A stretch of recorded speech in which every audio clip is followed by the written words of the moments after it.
Bismillahirrahmanirrahim. Assalamualaikum warahmatullahi wabarakatuh. Alhamdulillahirabbil alamin. Wal 'aqibatu lil muttaqin wa la 'udwana illa 'alal zalimin. Asyhadu an la ilaha illallah wahdahu la syarika lah wa asyhadu anna Muhammadan 'abduhu wa rasuluh. Allahumma salli wa sallim wa barik ala sayyidina Muhammad wa ala alihi wa sahbihi ajma'in wa ba'du. Qala al-musannifu rahimahullahu ta'ala wa nafa'ana Allahu bihi wa bi'ulumihi fid darain amin. Dan berkata Imamul Allamah Abul Qasim Abdul Karim bin Hawazin Al-Kushairi, semoga Allah Ta'ala merahmatinya dan kita mendapat manfaat serta barakah ilmunya. Ibnu Masruq menyatakan tawakal adalah menyerahkan diri kepada alur takdir dan ketentuan Allah. Abu Usman Al-Hiri menegaskan tawakal adalah sikap rela terhadap Allah Ta'ala bersama dengan mengharapkan padanya. Al-Husain bin Mansur menyatakan orang yang benar-benar tawakal kepada Allah tidak akan memakan sesuatu kerana ia tahu bahawa ada orang yang lebih berhak akan memakan akan makanan itu daripada dirinya.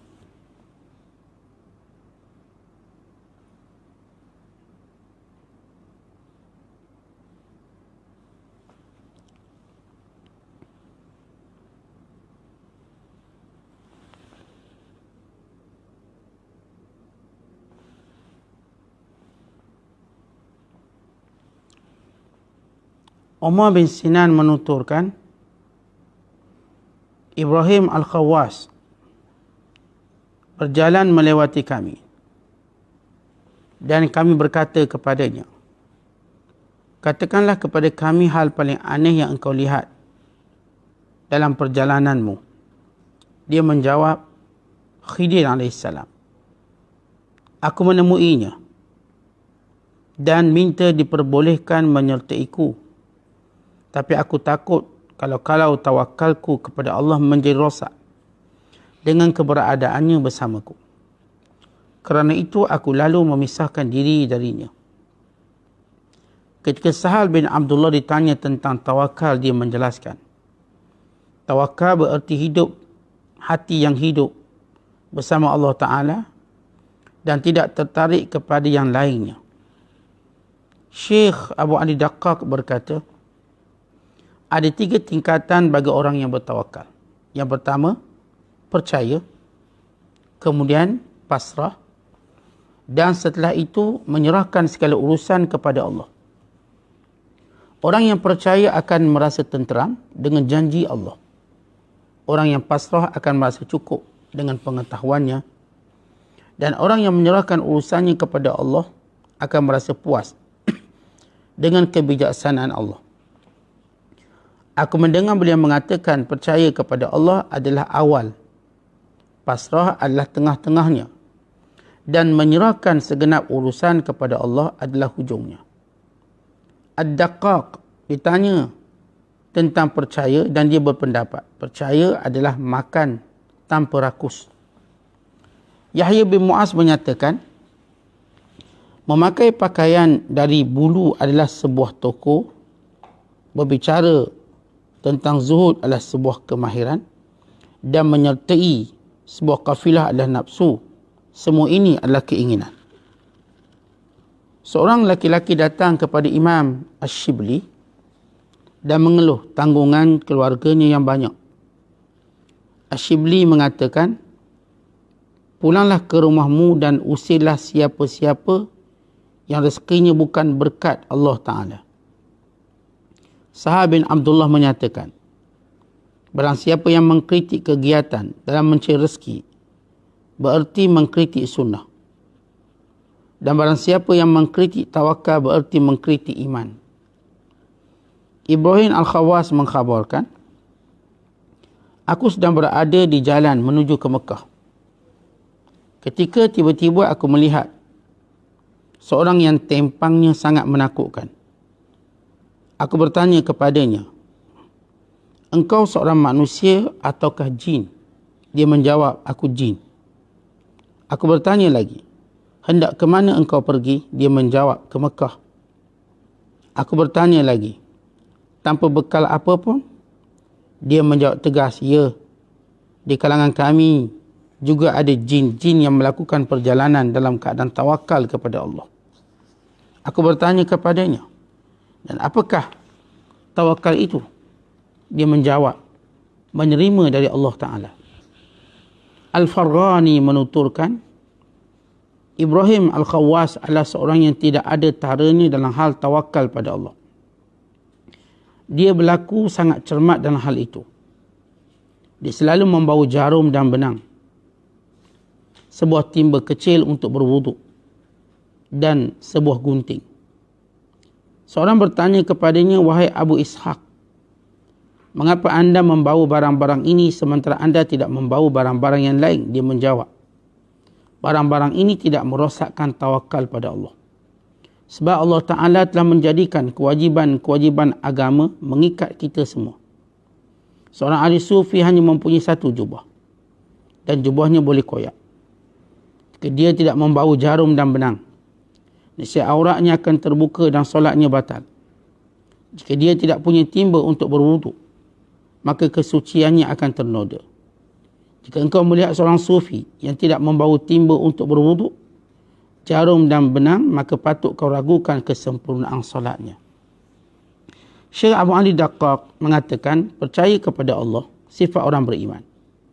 Pasrah adalah sifat para wali. Dan menyerahkan segala urusan kepada Allah Ta'ala adalah sifat manusia-manusia yang menegaskan tauhidnya dan yang kuat akidahnya. Jadi percaya pada Allah sifat kaum awam. Pasrah sifat kelompok terpilih khawas. Dan menyerahkan segala urusan pada Allah sifat kelompok paling elit, khawasul khawas. Saya juga mendengar beliau berkata, percaya pada Allah sifat para Nabi. Pasrah adalah sifat Nabi Ibrahim AS. Dan menyerahkan segala urusan pada Allah adalah sifat Nabi kita Muhammad SAW. Abu Ja'far Al-Haddad menuturkan, selama kira-kira 10 tahun aku tetap berada dalam keadaan benar-benar beriman kepada Allah. Yakni ketika aku sedang bekerja di pasar, setiap hari aku menerima upahku dan tanpa menggunakan sedikit pun darinya untuk membeli seteguk air atau pergi ke tempat mandi, aku membawa upah hasil jerih payahku itu kepada para sufi Asyuniziyah dan aku sendiri tetap dalam keadaanku. Muslimin dan muslimat sedang jemaah yang dirahmati Allah sekalian, masih lagi kita bercakap tentang tawakal yang sebenar.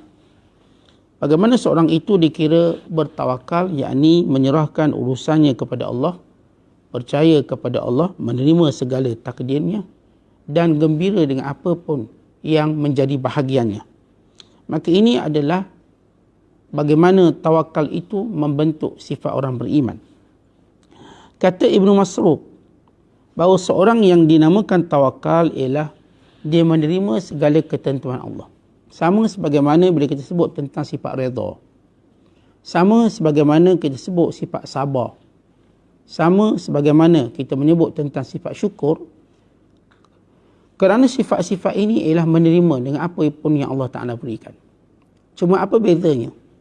Bila mana seorang bersyukur, menuntut dia melaksanakan perintah-perintah syukurnya, mengucapkan Alhamdulillah dan sebagainya. Dan bila mana dia redha, menjadikan dia melihat pilihan Allah itu lebih baik.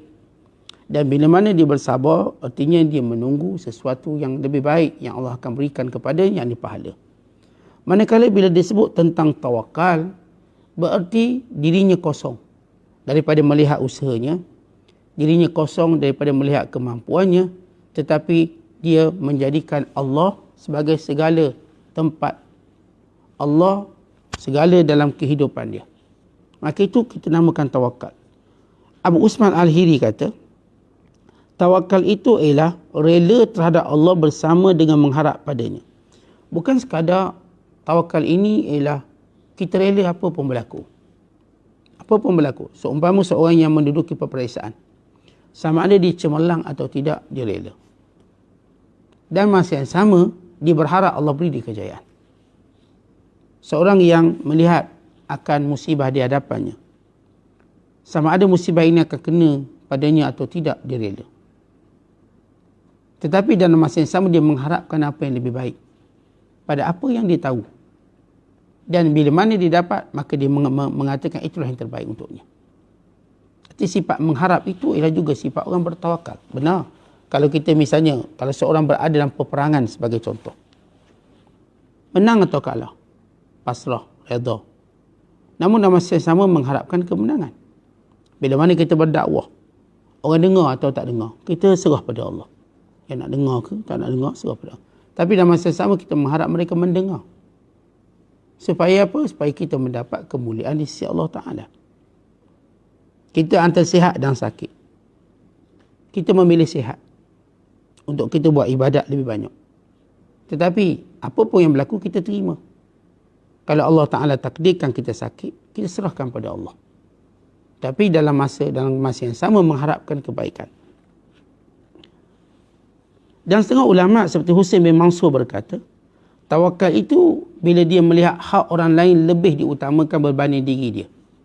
Contoh tengok bila orang-orang Ansar sebagai contoh, melihat bahawa orang Muhajir lebih berhak. Demikian juga kita baca kisah satu peperangan yang masyhur. Bila mana tentera Islam yang kehausan dahaga, sewaktu nak minum, mendengar suara saudara mereka yang juga inginkan air, mereka dahulukan teman dan saudaranya. Maka dalam keadaan itu, ia disebut sebagai tawakal yang hebat. Saya ada duit, saya pun nak guna. Tapi ada orang lain saya nampak lebih memerlukan, maka saya dahulukan dia. Maka ini orang yang tawakal. Bila mana meletakkan hak orang lain, maka tawakal. Tuan-tuan, kita secara praktikalnya sebagai contoh, praktikal. Kita buat makan berjemaah. Orang pun hidang dulang kat kita, pinggang kat kita. Kita nampak orang lain dulu berhak. Dapat orang lain. Tak apa, nanti kita yakin sampai bahagian kita. Duk bagi-bagi ke orang, sampai kat kita start kejap. Tak dapat ni. Maka di situ tawakal kita. Jadi tawakal ini dengan bahasa lain, ialah mendahulukan orang lain dan melihat orang lain lebih berhak daripada kita. Dalam semua aspek. Ibrahim Khawas pernah ditanya, apakah perkara yang paling aneh sepanjang kamu berjalan? Ibrahim bin Khawas atau disebut Abu Ishaq Ibrahim bin Ismail, ia merupakan ulama yang meninggal tahun 291 Hijriah. Beliau, sebagaimana kata Abdul Rahman As-Sulami, merupakan ulama yang tiada tandingnya dari sudut tawakal pada Allah, dari sudut ibadat pada Allah. Dan beliau sentiasa bermusafir, jalan. Dan musafirnya ala tajrid. Dia tak bawa bekal macam orang lain bawa duit banyak ke, tidak. Jalan tawakal.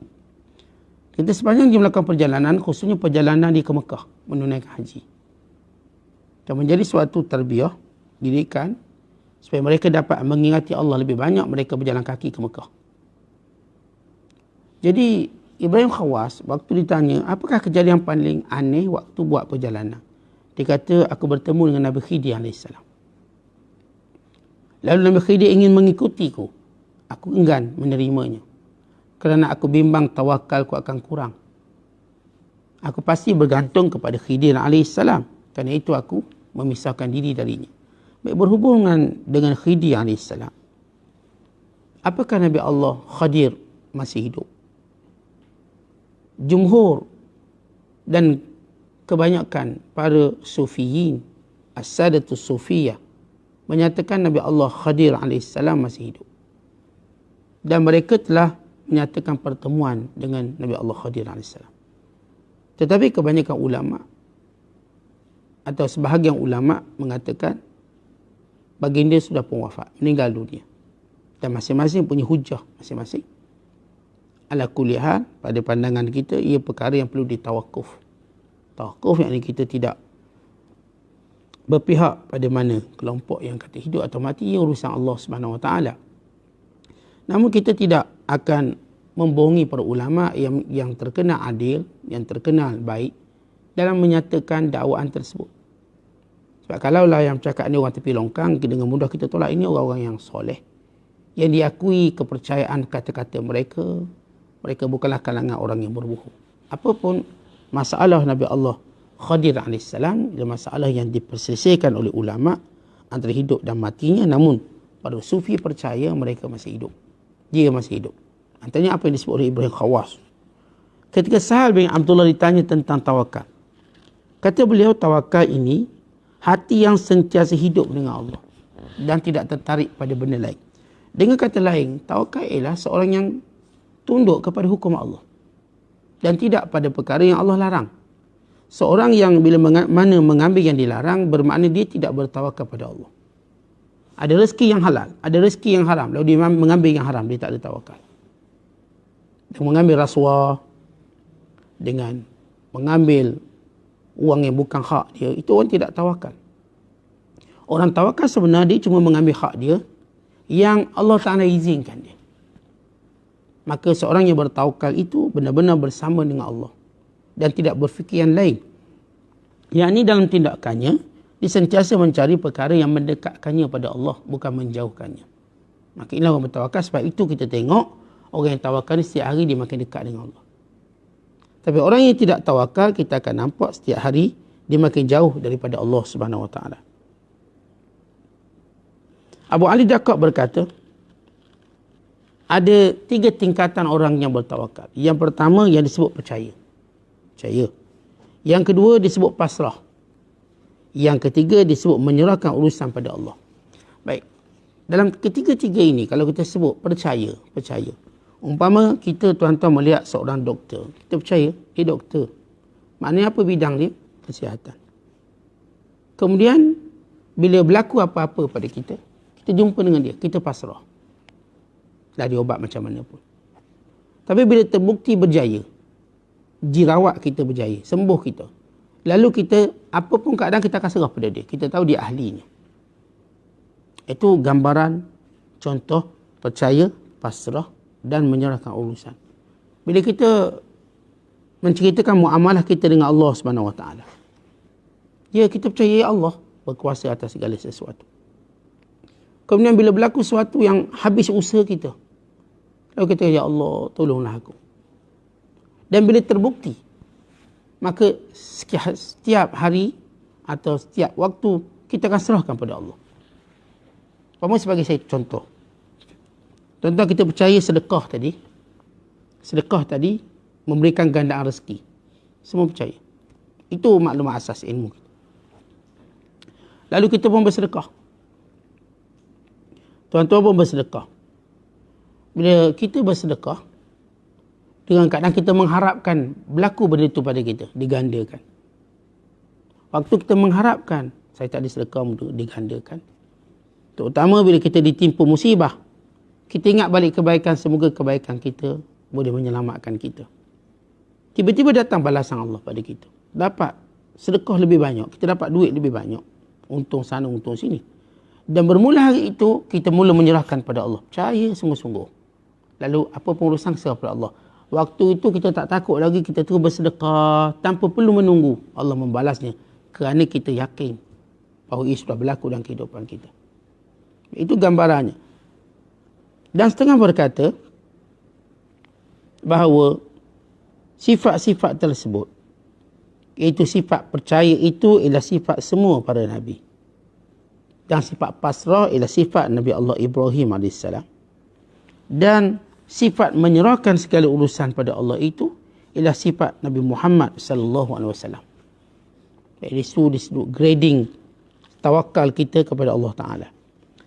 Diceritakan, Yahya bin Mu'az dia berkata, memakai pakaian dari bulu sebuah toko. Baik, kalau sekadar sufi dikenali dengan pakaiannya, maka empunya kedai lebih cepat, lebih mudah tunjuk sebab dia banyak macam-macam baju. Dan kalau sekiranya nak nilai seorang zuhud dengan berbicara, orang yang bijak bercakap, dia boleh bercakap semua bab. Bab zuhud dia boleh bercakap, bab warak, walaupun dia tak begitu. Maka ia hanyalah kemahiran. Dan kalau kita melihat seorang yang bersama dengan kelompok qafilah, yakni sentiasa bercakap tentang keinginannya memiliki dunia, maka dia sebenarnya ialah masih lagi terikat dengan dunia, belum lagi. Jadi apa itu tawakal? Berarti dia keluar daripada segala-galanya. daripada segala keinginan. Seorang bila dia tidak ada keinginan kepada perkara-perkara duniawi, sama ada pada gambaran nampak dia lebih baik, gambaran nampak dia lebih zuhud, gambaran nampak dia lebih alim, atau gambaran nampak dia lebih sufi, atau keadaan mana dia inginkan dunia, maka selagi mana ada gambaran-gambaran yang dia inginkan, dia belum lagi tawakal pada Allah. Dia serah pada Allah. Dia tidak menginginkan penilaian manusia. Tuan-tuan, bila seorang inginkan penilaian manusia, maka dia tidak lagi punya tawakal pada Allah. Tetapi seorang bila sudah pun terhijab melihat manusia, tidak mahu gambaran daripada manusia. Orang dia kata dia tak warak, dia pun tak kisah. Orang kata dia tak alim pun dia tak kisah. Orang kata dia tak baik pun dia tak kisah. Maka itulah orang yang bertawakal pada Allah, yang telah menyerahkan urusan pada Allah. Pernah satu ketika Imam Shibli, seorang datang mengadu keluarga ramai, duit tak cukup. Macam mana ni Tok Guru? Kata dia macam ni lah. Mana-mana anak kamu yang kamu rasa Allah tak akan bagi rezeki pada dia, bukan Allah bagi rezeki, kamu halau je keluar. Halau je keluar. Sedangkan secara akidah kita tahu, semua orang akan diberikan rezekinya. Sebab itu seorang ayah tak perlu mengeluh dengan ramai tanggungan. Kerana mereka ni ada rezeki masing-masing. Apa yang perlu dilakukan ialah usaha. Usaha. Usaha itu ialah ibadat. Sebagaimana kita sembahyang ibadat, kita puasa ibadat.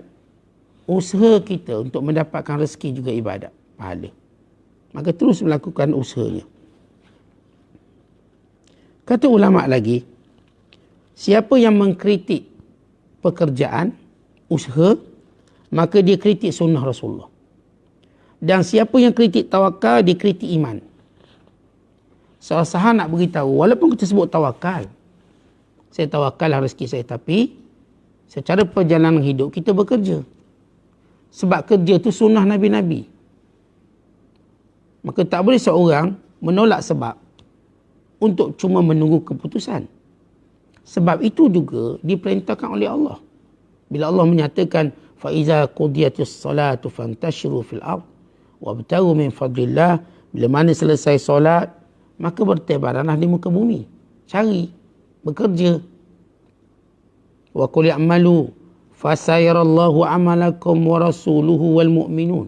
Dan bekerjalah kamu, wahai orang beriman. Allah akan lihat, Rasul akan lihat. Orang beriman yang lain menjadi saksi. Dia kata sahal, kalau seorang kata, apa kerja-kerja? Kita cuma tawakal. Kamu mengkritik sunnah. Dan orang pula kata, apa pula tawakal? Kerja je.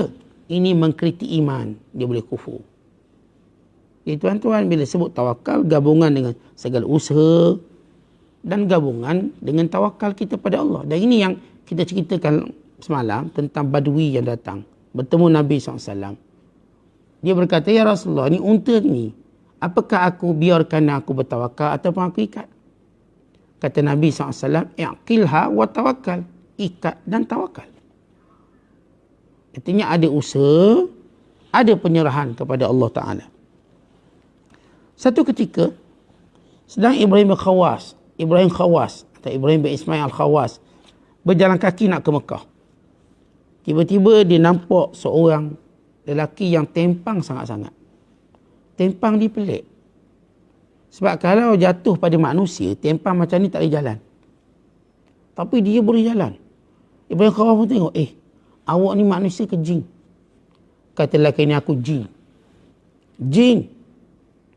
Kata di sini satu perbahasan, apakah manusia boleh melihat jin?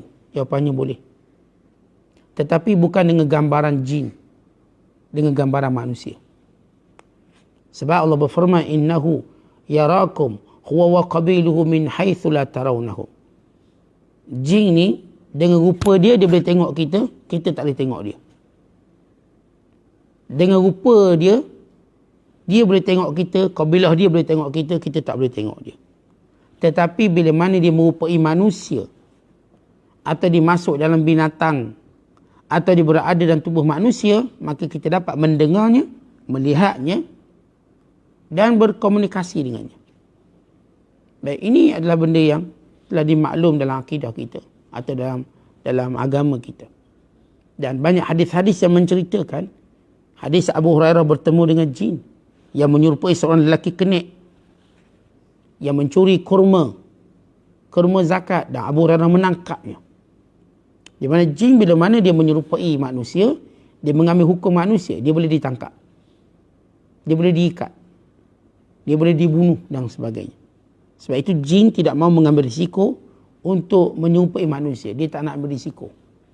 Mereka keadaan tertentu yang dia mungkin datang menyerupai manusia.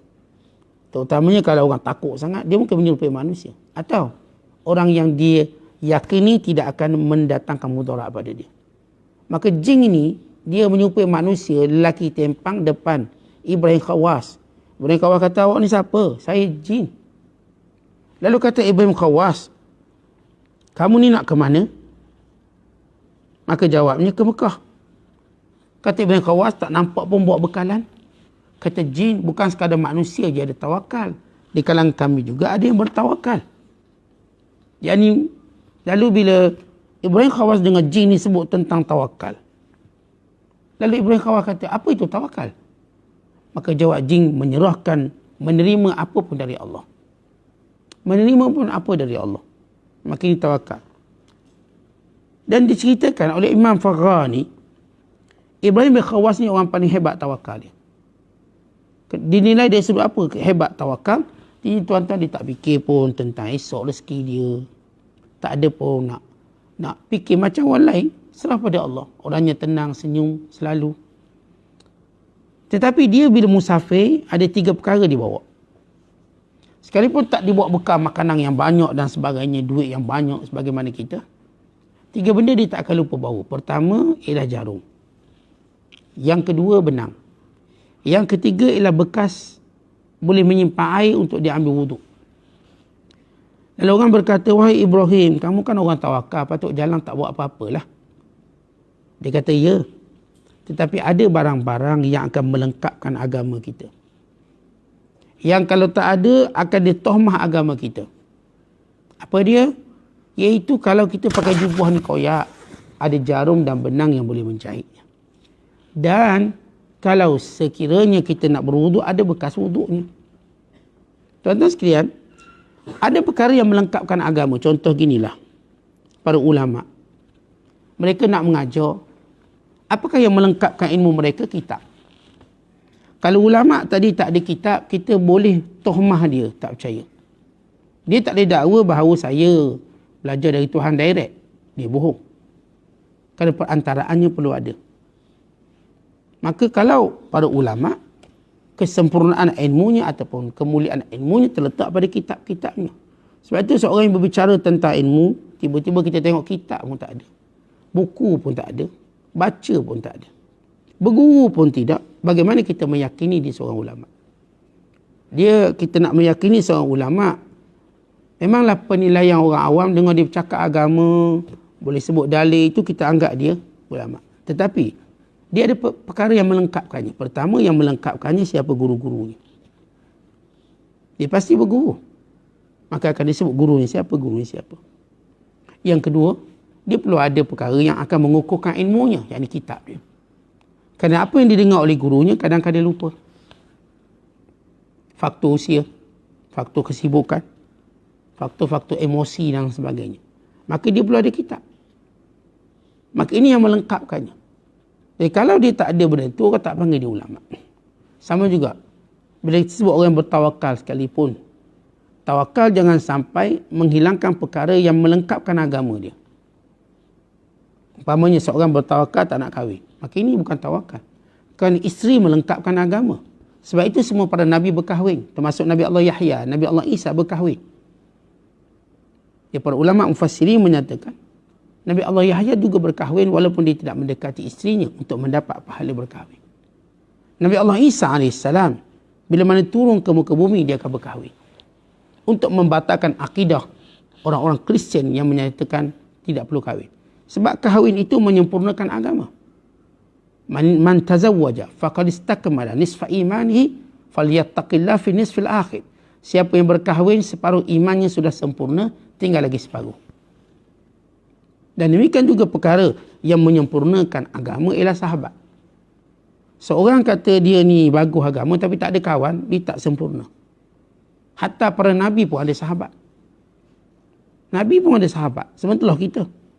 Walaupun para Nabi taklah mengambil manfaat daripada sahabatnya. Dengan manfaat duniawi atau sebagainya. Dengan pergantungan. Dengan pergantungan kita maksudkan. Ya benar Abu Bakar radhiyallahu ta'ala anhu menolong Nabi SAW.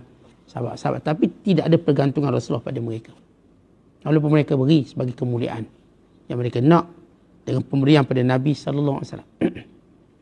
Jadi walaupun kita menyebut nilai tinggi agama seseorang, apa penyempurna dia? Seorang yang sekalipun bertawakal, yang menyempurnakannya ialah yang memperbaiki agama sebagaimana kata Ibn Khawas, yang tak ada jarum pun tak bawa, benang pun tak bawa, tempat wuduk pun tak bawa. Ini barangkali tak sembahyang orang ni. Ini bukan orang yang bertawakal yang sebenar. Artinya, saya dah komen tadi, dalam nilai agama kita, perkara yang perlu ialah yang melengkapkan agama. Seorang yang tidak punya perkara yang melengkapkan agama, boleh ditohmah dia. Dan kata Syekh Ali Daqqaq tentang sifat-sifat yang kita sebut tadi, bermula dengan percaya kepada pasrah dan menyerahkan urusan pada Allah. Di mana kalau kita lihat bagaimana sifat Nabi-Nabi umumnya percaya pada Allah dengan percayaan yang kuat. Dan bila sebut pasrah, maka melihat pada kisah Ibrahim, dan bila melihat menyerahkan segala urusan kepada Allah, Nabi kita Muhammad sallallahu alaihi wasallam. Ya, semua para nabi menyerahkan urusannya pada Allah, tapi yang sempurna, yang paling tertinggi, Allah Taala berfirman, tilkar rusul faddalna ba'dhum ala ba'd. Itulah di rasul-rasul, sebahagian mereka lebih daripada sebahagian yang lain. Ada nabi-nabi keyakinannya jauh lebih tinggi pada nabi-nabi yang lain. Semua nabi punya keyakinan yang selayak dengan mereka, nabi. Tapi ada yang lebih tinggi, ada yang lebih mulia. Dia ceritakan, itu Abu Ja'far Al-Haddad, dia kata, selama 10 tahun, aku letakkan tawakal keimananku pada Allah. Apapun yang aku kerja, hasil yang aku dapat, semuanya aku berikan kepada kelompok-kelompok ahli ibadat, kelompok-kelompok para sufi, aku beri je. Artinya, tuan-tuan sekalian, ini yang kita ceritakan tentang definisi tawakal sebelum ini, iaitu melihat orang lain lebih utama. Ada orang cari rezeki bukan untuk dia. Walaupun dia yang penat siang malang pagi petang, tapi dia nampak ini untuk fakir miskin, ini untuk anak yatim, ini untuk orang susah. Dia tak fikir tentang dirinya. Walau yang bekerja itu dia, ini orang yang bertawakal pada Allah. Dia orang macam ni, tuan-tuan, kita jumpa. Ya, memang dia berpenat kerja, langsung tak fikirkan tentang diri dia. Langsung tak fikirkan tentang diri. Dia fikirkan orang lain. Dia nak beri ke mak dia, nak beri ke ayah dia, dia nak beri adik-beradik dia, dia nak beri pada jiran tetangga dia. Dia mana? Bukan keutamaan. Hatta dia lupa untuk diri dia. Tapi dia tak pernah lupa untuk orang lain. Berbeza orang yang tamak, dia sentiasa ingatkan dirinya, dia tak pernah ingat orang lain. Orang tawakal sentiasa ingatkan orang lain, sehingga satu ketika dia pun lupa tentang dirinya. Tetapi orang yang tamak, dia sentiasa ingatkan dirinya, sehingga dia lupa pada orang lain, walaupun orang yang terdekat dengan dia. Maka ini beberapa kumpulan ataupun kita katakan gugusan penafsiran tawakal serta pengalaman-pengalaman tawakal. Mudah-mudahan Allah Ta'ala menjadikan kita golongan yang benar-benar bertawakal mengikut acuan syariat, mengikut acuan contoh tauladan kita Nabi Muhammad sallallahu alaihi wasallam. Wallahu a'lam bissawab. Wassalamualaikum warahmatullahi wabarakatuh.